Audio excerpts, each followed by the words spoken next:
Good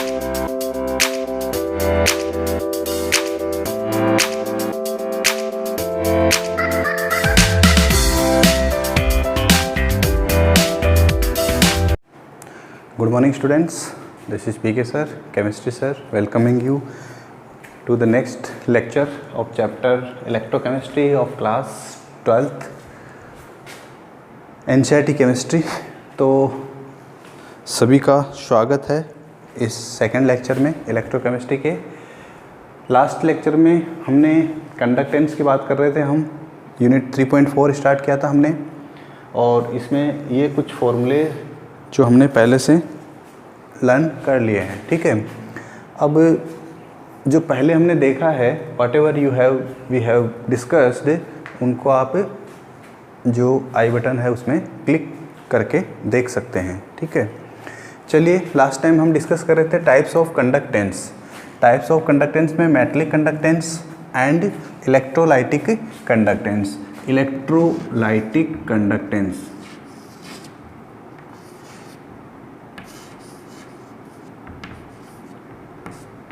electrolytic conductance, तो हम इन दोनों के बारे में वन बाय वन डिस्कस करेंगे और दोनों में डिफरेंस क्या है, दोनों का मीनिंग क्या है, ये भी हम अपने बारे में डिस्कस करेंगे इसके बारे में। ठीक है, जो मेटलिक कंडक्टेंस होता है उसको हम इलेक्ट्रिकल कंडक्टेंस भी बोलते हैं, इलेक्ट्रिकल कंडक्टेंस भी बोलते हैं, और इसी इलेक्ट्रिकल कंडक्टेंस को हम इलेक्ट्रॉनिक कंडक्टेंस भी बोलते हैं।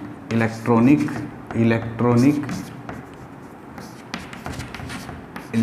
कंडक्टेंस भी बोलते हैं। ठीक है, और इलेक्ट्रोलाइटिक जो कंडक्टेंस होती है इसका दूसरा नाम है आयोनिक कंडक्टेंस। क्यों होता है ऐसा, हम क्यों बोलते हैं, अभी हम डिस्कस करेंगे इसके बारे में। चलिए, कंडक्टेंस के बारे में हमें पता है। कंडक्टेंस का मीनिंग क्या होता है कि किसी भी कंडक्टर से, किसी भी मटेरियल से जो इलेक्ट्रिसिटी जो होता है उसको पास करने का जो कैपेसिटी होता है, जो गुण होता है, उसका कैरेक्टर होता है, किसी भी मटेरियल का अपने में से इलेक्ट्रिसिटी को पास करने का जो कैरेक्टर होता है उसको ही हम क्या बोलते हैं, कंडक्टेंस बोलते हैं। और जो हमने एक टेबल देखी थी, टेबल 3.2 आई थिंक, तो उस टेबल के अकॉर्डिंग हमने देखा था कि जो मेटल्स होती है, मोस्टली जो मेटल्स होती है उनकी जो कंडक्टेंस होती है वो सबसे ज़्यादा होती है। ठीक है, अब देखिए metallic conductance, electrical conductance and electronic conductance. पहली बात कि किसकी वजह से कंडक्टेंस हो रहा है, means what is the important thing which is responsible for this type of conductance, यानी किसकी वजह से ये कंडक्टेंस शो होती है। तो यहाँ पर जो आपका आंसर आएगा वो होगा free electron. Means free electrons जो होते हैं, फ्री इलेक्ट्रॉन्स जो होते हैं वो यहाँ पर क्या करते हैं, इस कंडक्टेंस का कारण होते हैं।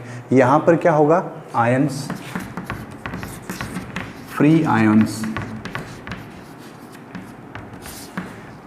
इसमें एक चीज़ ध्यान रखना, अगर आयन या इलेक्ट्रॉन फ्री नहीं है, बाउंड इलेक्ट्रॉन है, बाउंड आयन है, तो वो एक कंडक्टेंस में उसका रोल जो है वो नहीं होता है। ठीक है, that is not responsible for conductance. ठीक है, तो अगर किसी मेटलिक सरफेस में, किसी मेटलिक वायर में या किसी भी कंडक्टर में इलेक्ट्रिसिटी का जो फ्लो हो रहा है वो इलेक्ट्रॉन्स की वजह से हो रहा है, if the flow of electricity is taking place in a metallic wire और in a material due to electrons, then that is called metallic conductance, electrical conductance और electronic conductance। आयोनिक और इलेक्ट्रोलाइटिक कंडक्टेंस में क्या होता है कि यहाँ पर जो आयंस होते हैं वो आयंस कंडक्टेंस के लिए रिस्पॉन्सिबल होते हैं। ठीक है, अब देखते हैं नेक्स्ट पॉइंट।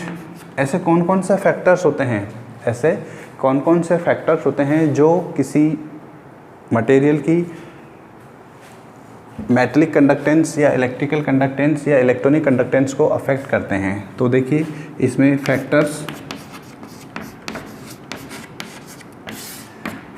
में सबसे पहला फैक्टर जो होगा, सबसे पहला जो फैक्टर होगा वो क्या होगा, nature of metal. Nature of metal, अब ये कैसे अफेक्ट करता है इसको, नेचर ऑफ मेटल। देखिए टेबल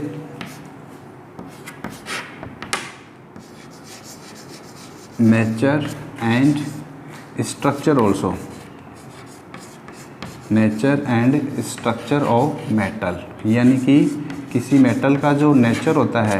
अब नेचर का मतलब क्या है यहाँ पे, सिंपल सी बात है, अगर आपने मेटल चेंज कर दी, यानी डिफरेंट मेटल्स का जो कंडक्टेंस होता है वो डिफरेंट होता है, तो अगर आपने मेटल चेंज कर दी तो आपका जो एक्सपेरिमेंट है उसमें कंडक्टेंस की वैल्यू भी चेंज हो जाएगी। स्ट्रक्चर के बारे में हम सॉलिड स्टेट के चैप्टर में बात करते हैं। अलग अलग एटम्स का अरेंजमेंट अलग अलग होता है, जिसमें आपने बहुत सारे प्रकार की क्लोज पैकिंग वगैरह है, स्ट्रक्चर्स वगैरह है वो देखी थी, ठीक है। तो that is also important for as a factor for metallic और इलेक्ट्रिकल कंडक्टेंस, ठीक है। नंबर टू जो है उसमें आएगा आपका वैलेंस इलेक्ट्रॉन्स।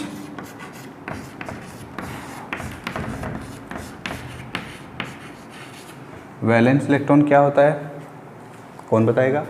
चलिए मैं ही बता देता हूँ। वैलेंस इलेक्ट्रॉन का मीनिंग ये होता है कि कोई भी एटम होता है तो एटम के अंदर सेंटर में उसका न्यूक्लियस होगा। एटम का जो सेंट्रल पार्ट होता है उसको हम न्यूक्लियस बोलते हैं। पॉजिटिवली चार्ज्ड रीजन होता है वो, ठीक है। और उसके चारों ओर electrons as a negative particle move करते रहते हैं, ठीक है। तो ये जो इलेक्ट्रॉन्स होते हैं उस पॉजिटिवली चार्ज्ड न्यूक्लियस के चारों ओर जब मूव करते हैं तो कुछ सर्टेन पाथ होते हैं, सर्टेन फिक्स्ड पाथ होते हैं, उन्हीं में इलेक्ट्रॉन मूव करता है, ठीक है। और ये जो पाथ होते हैं इनको हमने क्या नाम दिया था, इनको हम क्या बोलते हैं, ऑर्बिट बोलते हैं, ठीक है। तो इन ऑर्बिट्स के अंदर बहुत सारे ऑर्बिट्स होंगे एक एटम के अंदर, ठीक है। फर्स्ट ऑर्बिट, सेकंड ऑर्बिट, जिनको हम शेल भी बोलते हैं, K shell, L shell, M shell, N shell and so on, ठीक है। तो इनमें से जो सबसे बाहर वाला शेल होता है, जो सबसे बाहर वाला शेल होता है जिसमें इलेक्ट्रॉन प्रेजेंट होता है, ध्यान रखना, जिसमें इलेक्ट्रॉन प्रेजेंट होता है उसको हम बोलते हैं वैलेंस शेल, वैलेंस शेल। तो वैलेंस शेल में कितने इलेक्ट्रॉन है, वैलेंस शेल में कितने इलेक्ट्रॉन है, यही आपको बोलते हैं कि वैलेंस शेल के जो इलेक्ट्रॉन होंगे उनके ऊपर न्यूक्लियस का जो होल्ड होता है, न्यूक्लियस का जो कंट्रोल होता है वो मिनिमम होता है। तो इसीलिए जो आउटर मोस्ट शेल जिसको हम बोलते हैं या वैलेंस शेल बोलते हैं, उसके इलेक्ट्रॉन जो होते हैं थोड़ा सा पोटेंशियल डिफरेंस अप्लाई करने पर वो क्या हो जाते हैं, फ्री हो जाते हैं, और फिर उनको हम बोल देते हैं फ्री इलेक्ट्रॉन्स। तो जितने ज़्यादा वैलेंस इलेक्ट्रॉन होंगे उस मेटल का या उस मटेरियल का जो कंडक्टेंस है वो उतना ही ज़्यादा होगा, ठीक है। तो ये हो गया आपका second factor, valence electrons. Third factor क्या होगा, थर्ड फैक्टर होगा आपका यहाँ पे टेम्परेचर।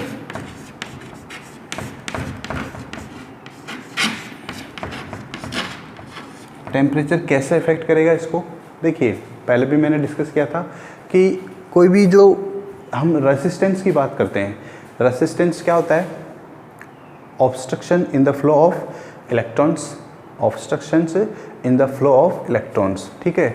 जब हम किसी मेटल की सरफेस का या किसी मेटल का जो अपना कंडक्टर है, अगर हम उसका टेम्परेचर इंक्रीज कर देंगे तो क्या होगा, जो नंबर ऑफ इलेक्ट्रॉन्स हैं, जो इलेक्ट्रॉन्स जो मूव कर रहे हैं और जो अदर इलेक्ट्रॉन्स है उनको एनर्जी ज़्यादा मिलेगी और वो एक्साइटेड हो जाएंगे, ठीक है। इन दैट केस इलेक्ट्रॉन्स के पास ज़्यादा एनर्जी होगी तो वो ज़्यादा मूव करेंगे, और ज़्यादा मूव करेंगे तो इलेक्ट्रॉन्स का जो कॉलिजन है, आपस में जो म्यूचुअल कॉलिजन है वो भी इंक्रीज होगा। इन दैट केस अगर कॉलिजन ज़्यादा होगा तो रेसिस्टेंस ज़्यादा होगा, और अगर रेसिस्टेंस ज़्यादा होगा तो फिर उसकी जो कंडक्टेंस है वो क्या हो जाएगी, कम हो जाएगी, ठीक है। नेक्स्ट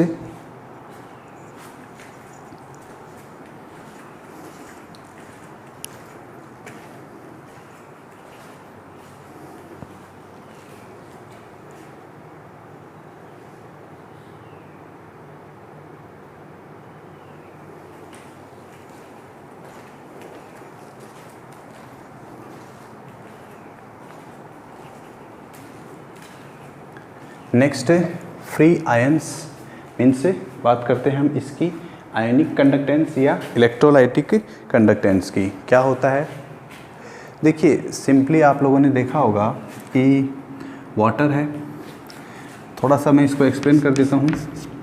आयनिक कंडक्टेंस कैसे होती है, क्या होती है, वाटर होता है। तो वाटर जो होता है वो क्या होता है, आयनाइज होता है किसकी फॉर्म में, H+ एंड OH-। ठीक है, लेकिन ये बहुत ही कम होता है, बहुत ही कम होता है। अब कितना कम होता है, इसका जो कॉन्सेंट्रेशन है, इसका जो डिसोसिएशन है वो कितना होता है, उसके लिए अगर हम बात करते हैं तो वो कितनी होती है, 10⁻⁻7 मोल पर लीटर। मतलब क्या हुआ इसका कि 1 मोल वाटर जो है, 1 मोल वाटर जो है, अगर आपने 1 मोल वाटर लिया, 1 मोल अगर आपने वाटर लिया, तो जब ये आयन जो है अपने वाटर जो है अपने आयन्स में डिसोशिएट होगा, तो ये H+ आयन का कॉन्सेंट्रेशन कितना होगा, 10⁻⁻7 मोल पर लीटर। बहुत कम है, वेरी वेरी लेस। जितने H+ आयन होंगे उतने ही OH- होंगे। तो आयन्स तो हैं, वो बात अलग है कि वेरी वेरी लेस। ठीक है, अगर आयन्स हैं तो आयन्स मूव भी करेंगे। कब, जब इसके ऊपर आप कोई पर्टिकुलर पोटेंशियल डिफरेंस का कोई सोर्स लगा दोगे। ठीक है, तो आयन्स है, मूवमेंट भी होगा, कंडक्टेंस भी आएगा। अगर कंडक्टेंस है, सिंस नंबर ऑफ आयन्स बहुत ही कम है, तो कंडक्टेंस की वैल्यू भी कम आएगी। तो इस कंडीशन में, यानी कि हम जिसको बोल रहे हैं प्योर वाटर, ये कौन सा वाटर है, प्योर वाटर। तो प्योर वाटर का कंडक्टेंस बहुत ही कम होता है। कितना होता है, ये होता है 3.5 × 10⁻⁻⁵ आई थिंक -5 10⁻⁻⁵ 3.5 × 10⁻⁻⁵ साइमन पर मीटर, साइमन पर मीटर, साइमन पर मीटर या मीटर इनवर्स। ठीक है, साइमन पर मीटर। ठीक है, ये है, बहुत ही कम वैल्यू है। अगर आप इसको कंपैरिजन करो किसके साथ, अगर आप इसको कंपेयर करो मेटल्स की कंडक्टेंस के साथ, तो बहुत ही कम है। तो क्या करें, ऐसा क्या करें कि इसका कंडक्टेंस इंक्रीज हो। ठीक है, तो हम इसके अंदर क्या मिला देते हैं, कोई इलेक्ट्रोलाइट मिला देते हैं, कोई इलेक्ट्रोलाइट मिला देते हैं। नाउ इलेक्ट्रोलाइट क्या होता है, इलेक्ट्रोलाइट का मीनिंग क्या होता है, इलेक्ट्रोलाइट का मीनिंग होता है कोई भी कंपाउंड, कोई भी केमिकल जिसको आपने वाटर में डाला, जिसको आपने वाटर में डिजोल्व किया, तो वो जो केमिकल है या जो कंपाउंड है वो अपने आयंस में डिसोशिएट हो जाए। ओके, उसको अगर अच्छे से डिसोशिएट हो रहा है, अच्छे से डिसोशिएट हो रहा है, तो उसको हम बोलेंगे इलेक्ट्रोलाइट। ठीक है, मीन्स जब आपने उसमें इलेक्ट्रिसिटी पास की, किस में, इसमें, इसको और वाटर को आपने मिला रखा है, उसमें आपने इलेक्ट्रिसिटी पास की। इलेक्ट्रिसिटी पास करने से क्या हो गया कि उसके जो कंपोनेंट्स हैं, उससे कंपाउंड के जो कंपोनेंट्स हैं वो अपने आप आयंस में डिवाइड हो गए, पॉजिटिव आयन अलग हो गया, नेगेटिव आयन अलग हो गया। उसको हम क्या बोलेंगे, इलेक्ट्रोलाइट।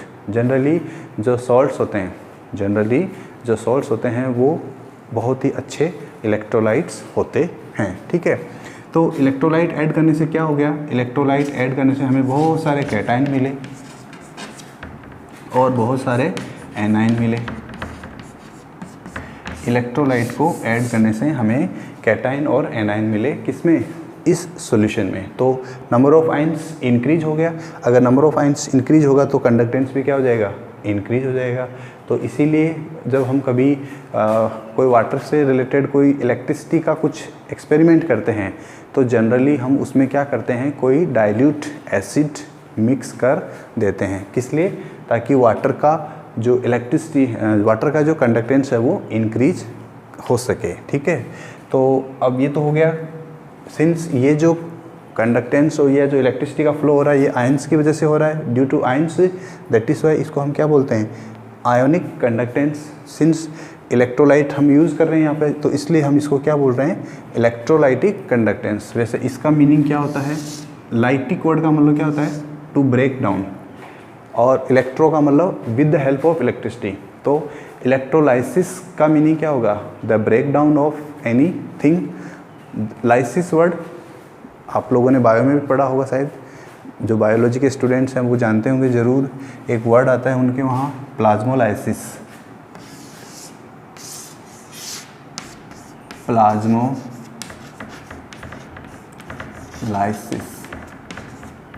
लाइसिस वर्ड अलग है, प्लाज्मा अलग है, ठीक है। तो लाइसिस वर्ड का मतलब क्या होता है? टू ब्रेक डाउन और टूट जाना, मतलब डिवाइड हो जाना। प्लाज्मा मतलब जानते हैं, प्लाज्मा मेम्ब्रेन सब किसका पार्ट है? ये बायोलॉजी का पार्ट है। इन द सेम वे हमारे यहाँ पे इलेक्ट्रोलाइसिस होगा। लाइसिस का मतलब ब्रेक डाउन और इलेक्ट्रो मतलब with the help of electricity, ठीक है, दैट इज़ कॉल्ड इलेक्ट्रोलाइसिस। चलिए नेक्स्ट है आयनिक और इलेक्ट्रोलाइटिक कंडक्टेंस किन फैक्टर्स पे डिपेंड करती है? In the same way as in electrical conductance. तो फैक्टर्स क्या क्या आएंगे?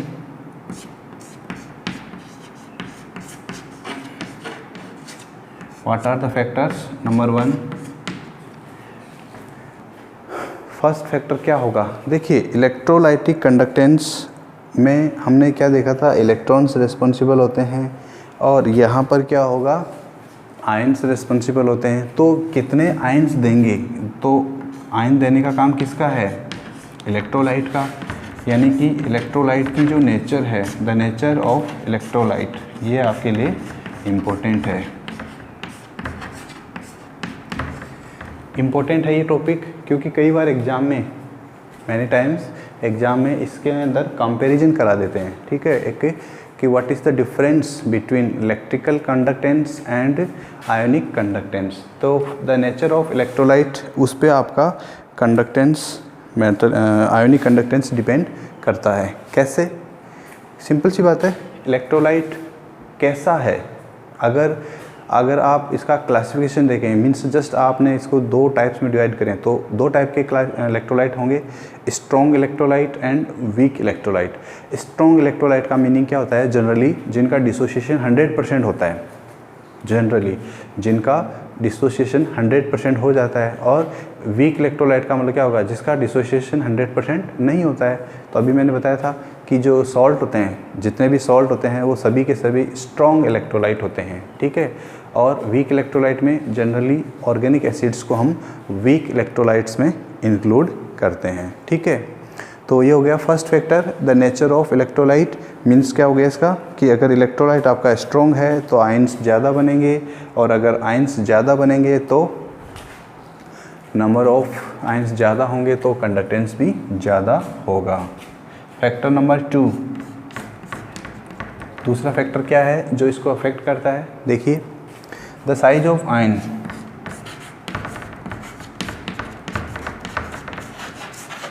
The size of ions and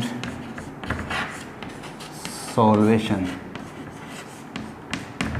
the size of ions and solvation. अब देखिए साइज कैसे अफेक्ट करता है इसको, कंडक्टेंस को। देखिए एक सिंपल सा मैं एग्जाम्पल बताता हूँ, डेली लाइफ का एग्जाम्पल। मान लीजिए एक रेस हो रहा है, ठीक है, एक दौड़ हो रही है, और उस दौड़ के अंदर जो पार्टिसिपेंट्स हैं उनमें देखिए दो पार्टिसिपेंट्स हैं, एक एकदम पतला सा लीन थीन, ठीक है, और एक थोड़ा सा हेल्दी मेरी तरह, ठीक है। तो चांसेस किसके ज़्यादा हैं तेज़ दौड़ने के? चांसेस किसके ज़्यादा हैं तेज़ दौड़ने के? सिंपली जो लीन थीन जो कैंडिडेट होगा या जो पार्टिसिपेंट होगा वो इजीली अच्छे से ज़्यादा दौड़ पाएगा, और जो हैवी है या जो क्या बोलते हैं जिसको फैटी है उसका चांसेस कम होगा। क्यों? क्योंकि उसका खुद का वेट ज़्यादा है। तो यहाँ पर भी यही बात है कि आयन का अगर साइज छोटा सा है तो जल्दी से दौड़ेगा। दौड़ने का मतलब यहाँ पर क्या है? इलेक्ट्रिसिटी का फ्लो करना। और अगर आयन का साइज बड़ा है, हेवी आयन है, तो मुश्किल है रेस को जीतना। सॉल्वेशन क्या होता है? सॉल्वेशन का मतलब सिंपल सा होता है कि किसी आयन के चारों ओर वाटर मॉलिक्यूल्स का इकट्ठा होना। मतलब जो आयन है वो क्या करता है? वाटर मॉलिक्यूल्स को अपने चारों ओर कैच कर लेता है, सॉल्वेशन हो जाता है उसका, ठीक है। तो सिंपल सी बात है, अगर छोटा सा आयन होगा, ये छोटा सा आयन है, देखिए इसको मान लेते हैं this is the size of ion, okay. इसके चारों ओर नंबर ऑफ वाटर मॉलिक्यूल्स कम आ पाएंगे। बड़ा आयन, दोनों में कंपैरिजन करेंगे तो ये बड़ा आयन, ये छोटा आयन। बड़े आयन के चारों ओर नंबर ऑफ वाटर मॉलिक्यूल्स ज़्यादा आ पाएंगे। ज़्यादा वाटर मॉलिक्यूल्स आएंगे तो फिर ये वाटर मॉलिक्यूल्स जो हैं इस आयन का मूवमेंट कम कर देंगे। इसके साथ कम वाटर मॉलिक्यूल्स अटैच होंगे तो इसका मूवमेंट ज़्यादा होगा अगर इन दोनों में कंपैरिजन करें तो, ठीक है। तो ये हो गया आपका सेकंड फैक्टर। थर्ड फैक्टर देखिए, third factor, the factor third is depending upon the nature of solvent and it's viscosity. Nature of solvent, solvent को कैसे इफेक्ट करेगा इसको, सॉल्वेंट एंड विस्कोसिटी।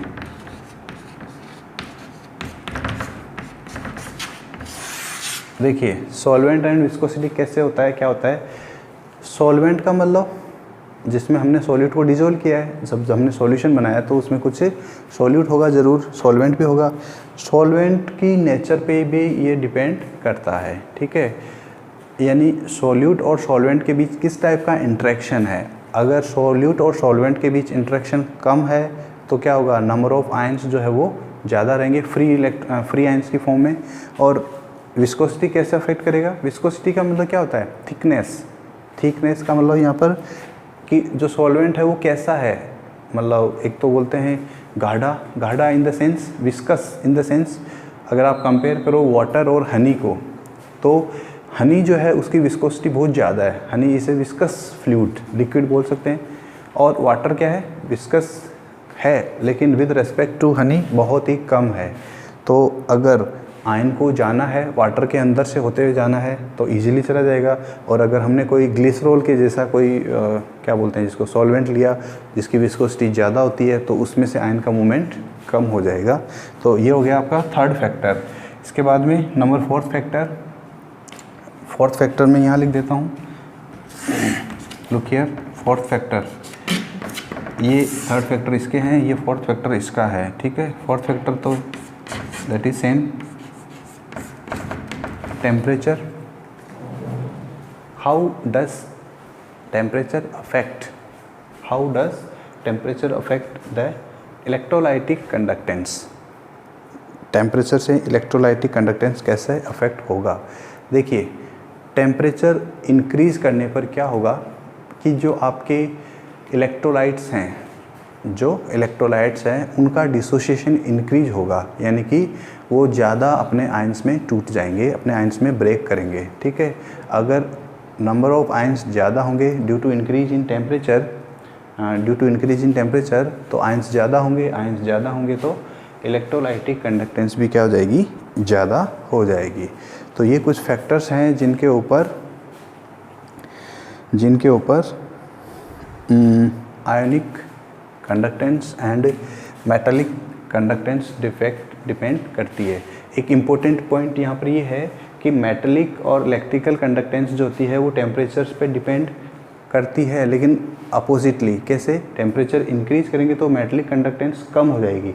यहाँ पर ये क्या है, अगर इसमें टेम्परेचर इंक्रीज करेंगे तो ये इंक्रीज हो जाएगी। हम ये नहीं कह रहे हैं कि डायरेक्टली प्रोपोर्शनल है, लेकिन रिलेटेड है पॉजिटिवली एंड नेगेटिवली। देखिए ये नेगेटिवली रिलेटेड है, मतलब रिलेटेड तो है, लेकिन अगर टेम्परेचर इंक्रीज करेंगे तो मेटलिक और इलेक्ट्रिकल कंडक्टेंस डिक्रीज होगा। But in this case here temperature आपने इंक्रीज किया तो इलेक्ट्रिकल दैट इलेक्ट्रोलाइटिक कंडक्टेंस है वो भी क्या हो जाएगी, इंक्रीज हो जाएगी।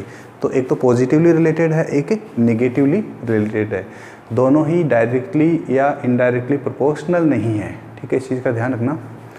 चलिए नेक्स्ट है, यस नेक्स्ट है 3.4.1 that is measurement of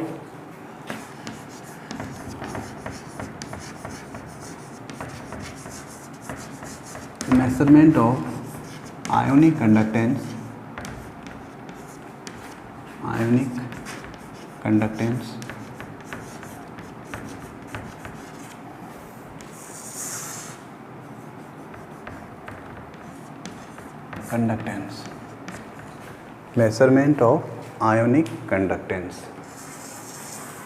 measurement of ionic conductance।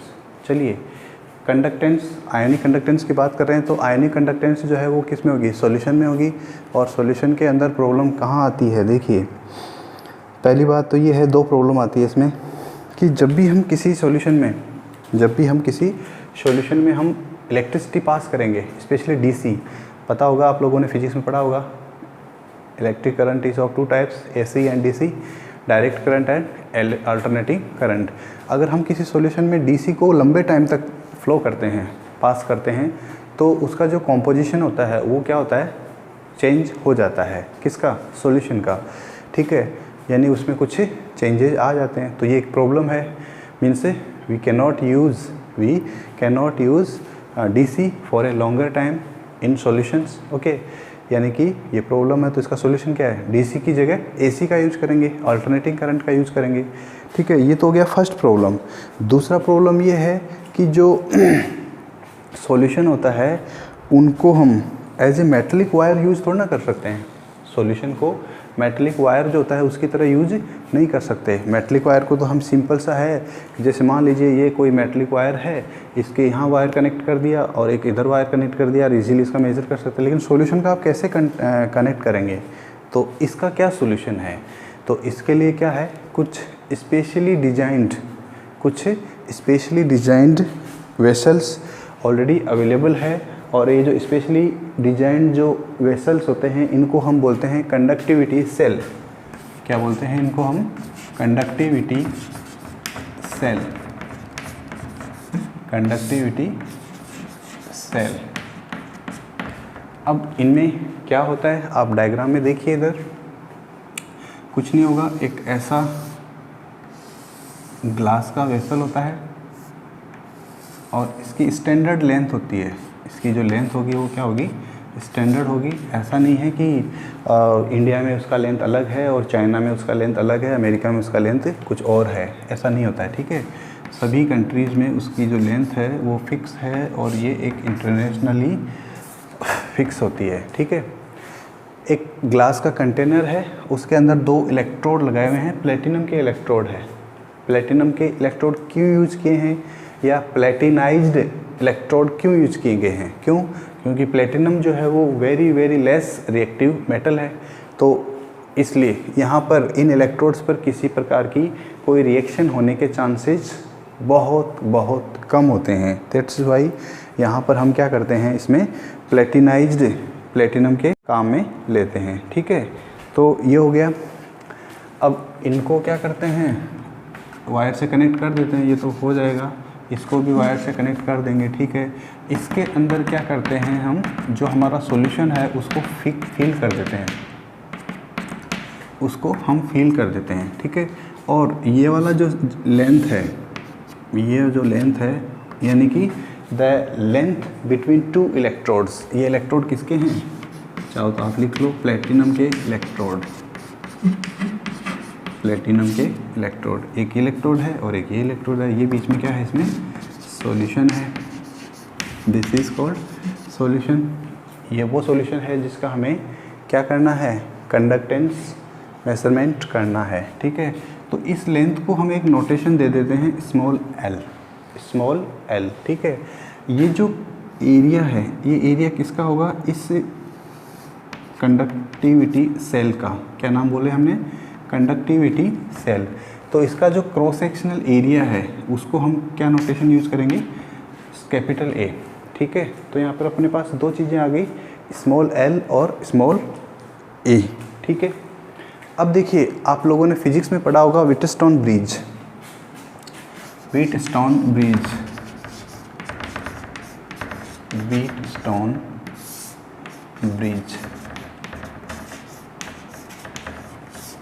Bridge का यूज़ कहाँ करते हैं हम, क्यों करते हैं, अगर किसी इलेक्ट्रिकल सर्किट में कोई रसिस्टर लगा हुआ है और उस रसिस्टर का रेजिस्टेंस हमें पता नहीं है, अननोन रेजिस्टेंस को फाइंड आउट करने के लिए हम व्हीटस्टोन ब्रिज का यूज़ करते हैं। क्या होता है ये देखिए, इसमें क्या होता है,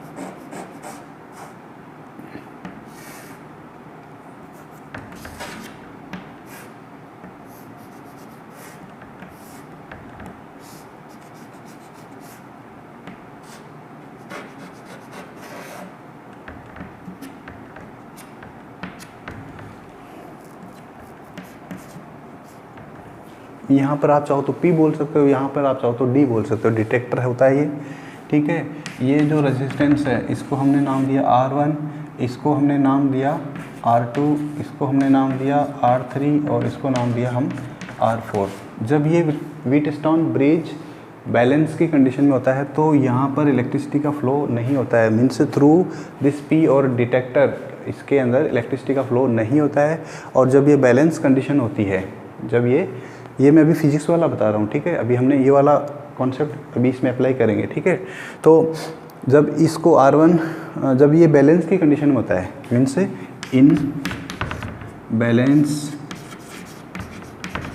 in balance condition, balance condition में क्या होगा, जो R1/R2 है वो R3/R4 के इक्वल होगा, ठीक है। बैलेंस कंडीशन में क्या होगा, R1/R2 R3/R4 के इक्वल होगा, ठीक है। अब R1 R2 इनका जो रेशियो है वो R3 और R4 के रेशियो के इक्वल होगा। ये होता है Wheatstone bridge with the help of, generally इसको हम अननोन रेजिस्टेंस मानते हैं। ये कैसा है, अननोन रेजिस्टेंस, यहाँ पर अपन अप्लाई करते हैं अननोन, ठीक है। चलिए इसी कॉन्सेप्ट को अपन यहाँ अप्लाई करते हैं। तो क्या करेंगे, इसकी जगह पे हमने ये जो है, इसकी जगह पे हमने क्या किया, इसका वायर यहाँ पे कनेक्ट कर दिया और एक साइड से इसको कनेक्ट कर दिया, ठीक है। ये दोनों यहाँ पे कनेक्टेड नहीं है, ठीक है। अब यहाँ पर R2 क्या है, अननोन रेजिस्टेंस। R2 को फॉर्मूले से हम कैलकुलेट करेंगे तो क्या आएगा, R2 is equal to, R2 को इधर से भेज दीजिए और इसको इधर भेज दीजिए, तो क्या आ जाएगा, ये जस्ट अपोजिट हो जाएगा, R4/R3, ये पहले से है यहाँ पे R1। तो इस फॉर्मूले की हेल्प से हम क्या कर सकते हैं, R2 यानी कि जो हमारा कंडक्टिविटी सेल है उसको हम कैलकुलेट कर सकते हैं, ठीक है। तो R2 क्या आ जाएगा, अननोन जो रेसिस्टेंस है उसकी वैल्यू हम इसकी हेल्प से फाइंड आउट कर सकते हैं, ठीक है। अब देखिए ये एक सिंपल सा क्वेश्चन था कि ये सब हम इतना क्यों कर रहे हैं।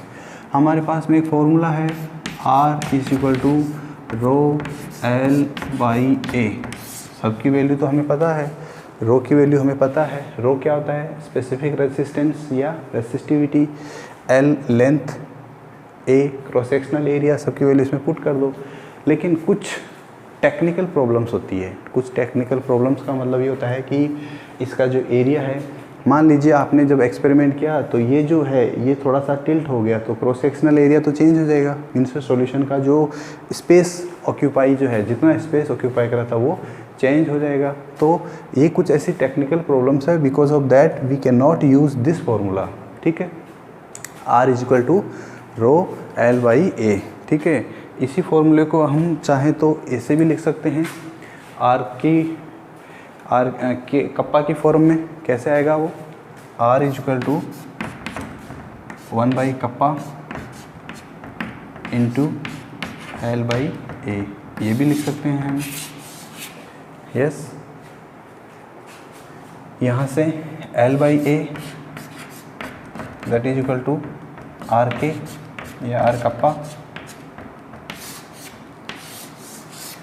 अब देखिए L क्या है, the length between two electrodes, length between two electrodes constant है। During the experiment we are using only the same conductivity cell, so this is not going to change. यानी कि जब हम ये एक्सपेरिमेंट करते हैं तो L की जो वैल्यू है वो चेंज नहीं होगी, तो L कांस्टेंट है। एरिया, इसका एरिया है, ये एरिया किसका है, ये इस कंडक्टिविटी सेल जो वेसल बना हुआ है उसका क्रॉस सेक्शनल एरिया है, ये भी चेंज नहीं होगा। यानी L/A, L constant, A constant, दोनों का रेशियो भी कांस्टेंट होगा। और इस दोनों के जो कांस्टेंट जो रेशियो होता है उसको ही हम क्या बोलते हैं, उसको हम बोलते हैं सेल कांस्टेंट। इम्पोर्टेंट है सेल कांस्टेंट, और इस सेल कांस्टेंट को हम G स्टार से डिनोट करते हैं, ठीक है। तो हमारा एक और फॉर्मूला आ गया G स्टार के लिए, लिख दीजिए अपना G स्टार का formula, G star is equal to L/A, ठीक है। G स्टार क्या है यहाँ पर, सेल कांस्टेंट, सेल कांस्टेंट का फॉर्मूला क्या हो जाएगा, L/A, ठीक है। अब ये फॉर्मूला बिल्कुल छोटा सा फॉर्मूला है, लेकिन very very important formula. Even you will not believe that net जो नेशनल लेवल का जो एग्ज़ाम है लेक्चरशिप के लिए, कॉलेज लेक्चरशिप के लिए या जूनियर रिसर्च फेलोशिप JRF के लिए, उसके अंदर ये क्वेश्चन पूछा गया था इस फॉर्मूले पे बेस्ड। क्या कि आपको L की वैल्यू गिवन और एरिया ऑफ क्रॉस सेक्शन की वैल्यू गिवन, और आपसे पूछा कि सेल कांस्टेंट कैलकुलेट करके बताइए। न्यूमेरिकल क्वेश्चन था। क्वेश्चन का लैंग्वेज थोड़ा सा बड़ा कर दिया just to make you fool, बेवकूफ़ बनाने के लिए। बाकी चीज़ इम्पोर्टेंट क्या थी, G स्टार कैलकुलेट करवाना था। तो कितना बड़ा एग्ज़ाम और कितनी छोटी सी प्रॉब्लम पूछी। खैर अच्छा, G स्टार का जो वैल्यू है वो हम इसकी फॉर्म में भी तो लिख सकते हैं, क्योंकि L/A तो इसके इक्वल होता है R इंटू कप्पा। तो एक और फॉर्म में हम लिख सकते हैं इसको, क्या, R इंटू कप्पा। तो ये हो गया हमारा formula number 5। G star that is cell constant is equal to L/A और R इंटू कप्पा। ठीक है, तो इसकी हेल्प से हम क्या कर सकते हैं, कप्पा का वैल्यू कैलकुलेट कर सकते हैं या नहीं। यस कर सकते हैं। यहाँ से अगर हमें कप्पा कैलकुलेट करना हो तो क्या करेंगे, इस R को G स्टार के नीचे लगा देंगे तो अपॉन में चला जाएगा, या कप्पा को हम क्या कर देंगे, इधर रख लेंगे, इस R को इसके पास भेज देंगे तो एरिया के साथ में ये मल्टीप्लाई हो जाएगा। ठीक है, तो इसकी हेल्प से हम क्या कर सकते हैं, इसका वो कर सकते हैं, कैलकुलेशन कर सकते हैं। ठीक है, इसके बाद में देखिए